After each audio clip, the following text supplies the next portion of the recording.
उद्धार केला, ही परमात्म्याची कृपा जर झाली तर ज्याचाही उद्धार होतो ही परमात्म्याची कृपा आहे. कृपावंत किती श्वेदज, श्वेदातून ज्यांचा जन्म होतो त्यांचाही उद्धार होतो. याला उदाहरण प्राकृत ग्रंथात आहे. संस्कृत वाङ्मयात मला तरी सापडलं नाही, पण संत वाङ्मयात एक उदाहरण आहे.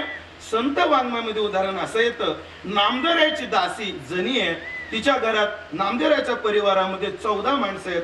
नामयाचे घरी 14 जण स्मरती हरी, 14 जण देवाचं भजन करतायत. 14 जणांचं काम जनाबाईवर आहे. आणि मग नियम असा आहे, ज्या बाईला जास्त काम असतं तिला शरीराकडे लक्ष द्यायला वेळ नसतो, आणि तिला शरीराकडे लक्ष द्यायला वेळ नाही, तिच्या डोक्यामध्ये वाह झाल्याशिवाय राहत नाहीत. जुन्या काळातल्या बायांच्या डोक्यात वाह व्हायच्या, कारण त्यांना कामं असायची. आजकाल बायांच्या डोक्यात वाह होत नाही.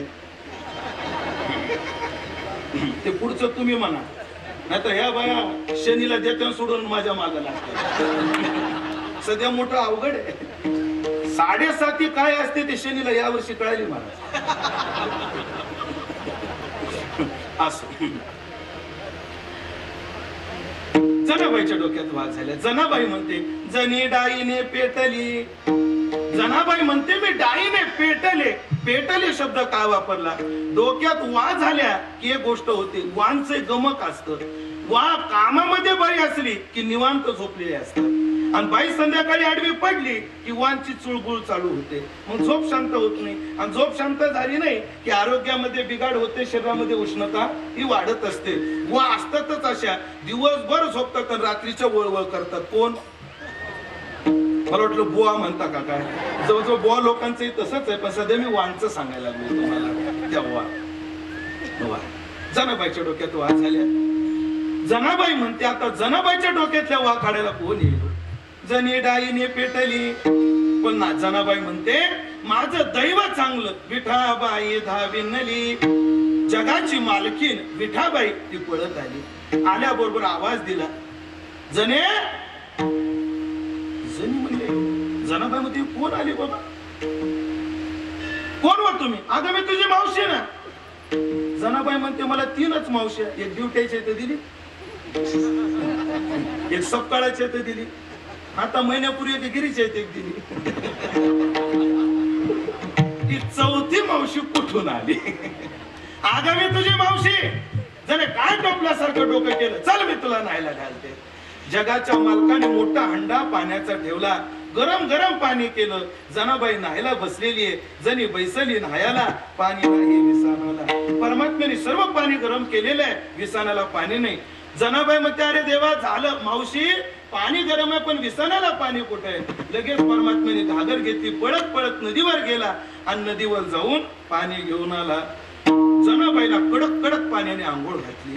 बऱ्याचशा वा गेल्या, पण सगळ्याच नाही गेल्या. मग राहिलेल्या वाण करता काय? बुचडा हाते सोडी. जनाबाईच्या वा बुचडा सोडला आणि काय केलं? केस विंचुरोनी मोकळे. जनाबाईचे केस विंचरण्याकरता बसला. महाराज एक असतं कंगवा 3 प्रकारचा असतो. एक गुंता काढायचा वेगळा असतो, भांग पाडायचा वेगळा असतो, आणि डोक्यातला काडी कचरा काढायचा वेगळा असतो. मला वाटतं त्याला फणी असं म्हणतात. परमात्म्याने फणी घेतलेली आहे, जनाबाईला पुढे बसवलेले, आणि त्या फणीमध्ये धरून जनाबाईच्या डोक्यातल्या विंचरून परमात्मा वा काढतो. पण फणीमध्ये काय सगळ्याच वा अडकतात का? उगा जयललिता सारख्या तेलगी सारख्या घरी घरी मोकळ्या बऱ्याच असतात. केस विंचरून खरडून खायचे. राहिलेल्या वाण करता काय? जनाबाईला पुढे बसवलं, परमात्मा पाठीमागे बसले. सदानंद गुरुजी फार रंगून सांगायचे. गुरुजी म्हणायचे बॉस आहे काय मौज आहे. जनाबाईला पुढे बसवलं, आणि जनाबाईच्या डोक्यात एक एक परमात्मा शोधतो. जपी तपी ज्याला वनात शोधतात तो जनाबाईच्या डोक्यातल्या वा शोधतो.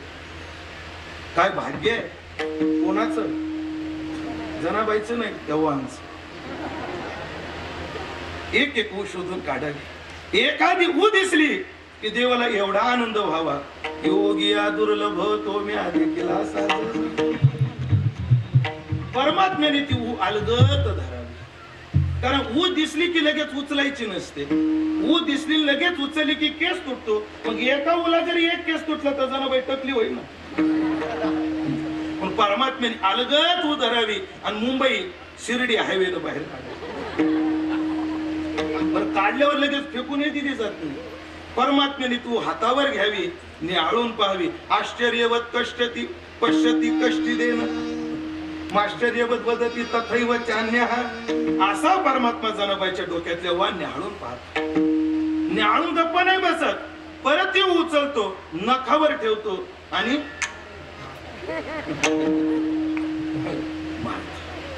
संपला माझा दृष्टांत. मला एक सांगा, भागवतामध्ये कोवी कृष्ण ज्यासी को कुणी मारी तो पावे परब्रह्म साक्षात्कारी. परमात्मा ज्याला कृपेने अनुग्रह करतो त्याचाही उद्धार होतो आणि परमात्मा क्रोधानं ज्याचा निग्रह करतो त्याचाही उद्धार होतो. मग मला सांगा, ज्या परमात्म्याने जनाबाईच्या डोक्यातली ऊ मारली ती ऊ आदोगतीला जाईल का सद्गतीला जाईल? ही परमात्म्याची स्वेदजावर झालेली कृपा आहे. म्हणून कृपावंत किती. आणि उद्बीजावर कृपा आहे. यशोदेचं मंथन चालू आहे, परमात्मा गेलेले आहेत, मंथन अडवलेलं आहे, यशोदेनं झिडकारलेलं आहे, दही दुधाचे डेरे फोडलेले आहेत, यशोदेनं भगवंताला उखळाला बांधलेलं आहे आणि परमात्मा ते उखळ घेऊन दारामध्ये असणाऱ्या 2 झाडामध्ये अडकवतोय, झाडं पाडतोय आणि विमल आणि अर्जुन या दोघांचा उद्धार होतोय. ही परमात्म्याची उद्बीजावर झालेली कृपा आहे. म्हणून कृपावंत किती. महाराज तुमच्या डोक्यात झालं, पण तुकोबराच्या भाषेत सांगा ना, तुकोबराची भाषा किती कृपावंत आहे. याला दीन बहु आवडती, याला दीन फार आवडतात. आता इथं दीन शब्दाचा काय अर्थ करायचा आहे? या दीन शब्दाचे 2 अर्थ करता येईल. दीन शब्दाचा पहिला अर्थ असा आहे की नारद भक्ती सूत्रामध्ये याच अर्थाचं एक सूत्र आहे. ईश्वरस्यापि अभिमान द्वेषित्वात् दैन्य प्रियत्वाच्च. परमात्म्याला दैन्य प्रिय आहे आणि परमात्मा अभिमानाचा द्वेष करतो. म्हणजे याचा अर्थच असा आहे, परमात्मा अभिमानाचा द्वेष करतो, दिनाचा स्वीकार करतो, म्हणजे निरअभिमानाचा स्वीकार करतो. दीन शब्दाचा अर्थ आहे निरअभिमानी. परमात्म्याला कोण आवडतात? जे निरअभिमानी आहेत ते आवडतात. दीन शब्दाचा एक अर्थ. आणि दुसरा अर्थ असा आहे की या अभंगामध्ये परमात्मा त्या भक्तांबद्दल काय क्रिया करतो, त्यांचा भार आहे माता तरी योगक्षेम चिंता, त्यांचा योगक्षेम वाहतो. परमात्मा कोणाचा योगक्षेम वाहतो हे गीतेला विचारा. गीता म्हणते, परमात्मा म्हणतो योगक्षेम वहाम्यहम, मी त्याचा योगक्षेम वाहतो. पण कोणाचा? अनन्यास चिंतयन्तो माम, जे अनन्य भावानं माझं चिंतन करतात त्यांचा. म्हणजे इथं दीन शब्दाचा एक अर्थ आहे की निरअभिमान, दीन शब्दाचा एक अर्थ आहे अनन्य. परमात्म्याला निराभिमानी आवडतात. किती कृपावंत आहे ते, कसेही असू द्या, निराभिमानी आवडतात आणि परमात्म्याला अनन्य आवडतात. काही चिंतक म्हणतील महाराज 2 अर्थ करायची गरज काय? एकच अर्थ करा ना, निराभिमानी करा किंवा अनन्य करा. त्याच्याकरता एक अडचण येते. अडचण काय येते? इकडे पहा, परमात्म्याच्या कृपेने रावणासारखा अहंकाराचा उद्धार झालाय की नाही? रावणासारख्या अभिमानाचा उद्धार झाला, कंसासारख्या अभिमानाचा उद्धार झाला. आणि मग या अर्थाला व्यर्थ येईल. म्हणून एक दुसरा शब्द आपल्याला अर्थ करावा लागणार आहे, अनन्य. कारण रावण, कुंभकर्ण आणि कंस परमात्म्याला अनन्य. कसे अनन्य? अनन्य शब्दाचा एकच अर्थ अनन्य, वृत्तीचा विषय दुसरा नसणं. महाराज कंस, रावण परमात्म्याला अनन्य, कारण याच्याशिवाय दुसरा कोणीच शत्रू नाही अशी त्यांची भावना आहे. म्हणून आपल्याला अनन्य शब्दाचे 2 अर्थ करावे लागणार आहेत. दीन आणि माफ करा, दीन शब्दाचे 2 अर्थ करावे लागणार आहेत, निराभिमानी आणि दुसरा अनन्य. तर एक सांगू का, आवड शब्दात नसावी, आवड क्रियेत असावी. आवड शब्दात नाही शोभत, आवडीला क्रिया असावी. कारण तोंडानं फार गोड बोलायचं, क्रिया अत्यंत व्यर्थ करायच्या, याला अर्थ नसतो. धुंडा महाराजाचं एक रेकॉर्डिंग ऐकलं होतं. धुंडा महाराज म्हणले, एक बाई आपल्या नवऱ्याला म्हणू लागली, धनी माझं की नाही तुमच्यावर फारच प्रेम. धनी ऐका ना, माझं की नाही तुमच्यावर फारच प्रेम, तेवढं धुणं पिळून टाका ना. धुंडा महाराज म्हणायचे, म्हणतात, काढी लाव तुझ्या असल्या प्रेमाला. काढी लाव याला अर्थ नसतो. किंवा काल परवा एक उदाहरण वाचलंय. एका पतीने आपल्या बायकोला फोन केला, अगं काय करायला लागलीस? ती म्हणे स्वयंपाक करते. नाही पण काय करणार आहे आज? ती म्हणे तुम्ही म्हणाल ते करते. वरण भात चपाती कर. अहो कालच केलं होतं. मग पिठलं भाकर कर. अहो दशमी आज, कुठं पिठलं भाकर असतं का? मग पुरणपोळी कर. आता ही वेळ का पुरणपोळीची आहे का? मग मसाल्याचं वांग तर आता वांगे आणायला कुठं जाऊ? मग कारल्याची भाजी कर. बारका खात नाही त्याला दुसरं काय करू. तो म्हणला मग तू करते काय. ती म्हणजे तुम्ही म्हणाल ते.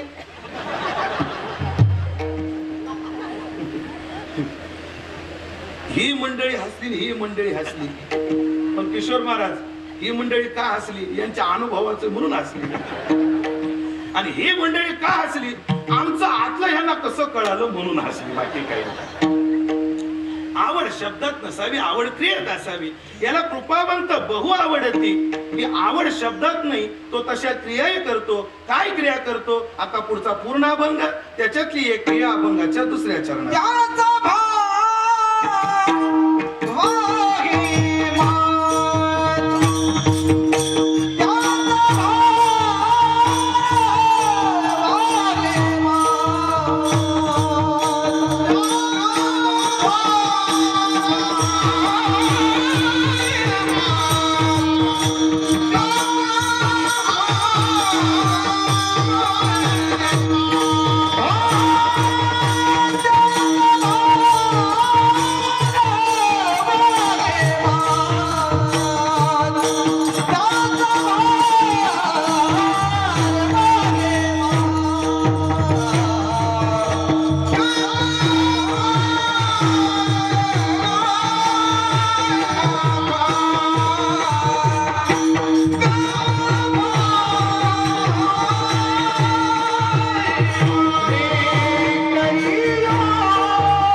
आवड फक्त शब्दात नाही, तो क्रियाही करतो. काय करतो, त्यांचा भार आपल्या माथ्यावर वाहतो.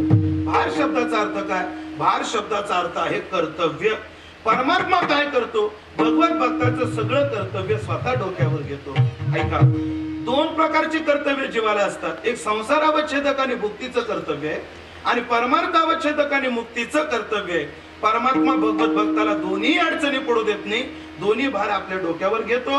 करी सर्व भार पहा, माझी सर्व चिंता आहे पांडुरंगा. परमात्मा सर्व भार घेतो. उदाहरण जर सांगायची ठरली तर गोरोबा काकाचे हात तुटले, संसाराचा भार उचलला. चोकोबराची डोरं ओढू लागला, संसाराचा भार उचलला. चोकोबराच्या बायकोचं बाळंतपण केलं, त्यांचा भार उचलला. दामाजीचा पाडेवार झाला, त्यांचा भार उचलला. एवढंच नाही, दुर्वासाने अंबरशीला शाप दिला, त्याचा भार आपल्या डोक्यावर घेतला. त्यांचा भार वाहे माथा तरी योग क्षेम चिंता, त्यांच्या सर्व योग आणि क्षेमाची चिंता करतो. योग शब्दाचा अर्थ काय, अप्राप्तस्य प्राप्ती योग. हा प्राप्तस्य परिपालनात क्षेमः. एक आहे, एखाद्या जर भगवत भक्ताला संत भेटीची अपेक्षा असेल तर ती करून देतो. नारद भक्ती सूत्रात सूत्र आहे, लभ्यते तत्कृपयैव, त्याच्या कृपेने त्यांची भेट करून देतो म्हणजे योग करून देतो आणि त्यांच्या जवळ राहण्याचा त्यांचा क्षेमही करतो. त्यांचा वारवाहे माता तरी योगक्षेम चिंता, एवढंच करतो का? अजून एक करतो, बोलो निधी वाट. आपल्या भगवत भक्ताला वाट चुकू देत नाही. ती म्हणाल महाराज भक्त कुठं वाट चुकत असतो का? भक्त कधी वाट चुकतो का? ऐका, भक्ती शास्त्रामध्ये एक शब्द आहे आरूढ पातित्य. आरूढ पातित्य, आरूढ पातित्य म्हणजे काय? जीवनात भक्तीचं अनुष्ठान केलं पण काही प्रसंगाने त्याच्यात पतन झालं, याला म्हणतात आरूढ पातित्य. याला जर उदाहरण द्यायचं ठरलं तर अजामिल हा आरूढ पतित आहे. आरूढ पतित आहे. साधना करता करता नको ते दृश्य पाहिलं आणि जीवनामध्ये पतन घडलं, याला म्हणतात आरूढ पातित्य. परमात्मा मात्र आपल्या भक्तांना ते बोलू देत नाही. आणि किंवा सरळ अर्थ जर करायचा ठरला तर काय करतो परमात्मा? सुरदाची विहिरीत पडू लागले तर हाताला धरून रस्त्याला लावलं. हे सर्वांना उदाहरण प्रसिद्ध आहे, प्रमाणही भरपूर आहे. आपणे जन